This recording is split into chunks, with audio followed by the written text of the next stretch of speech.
Vasudev deep bite of ECEKUHS. Here I am going to prove oxygen is needed for burning. Let's see the experiment. Candle burning, candle not burning. Beaker.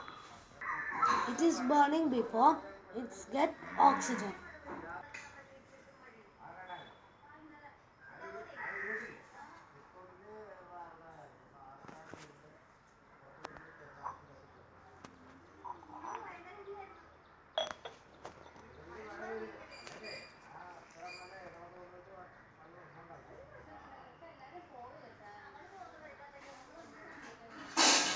See the experiment. The candle put off.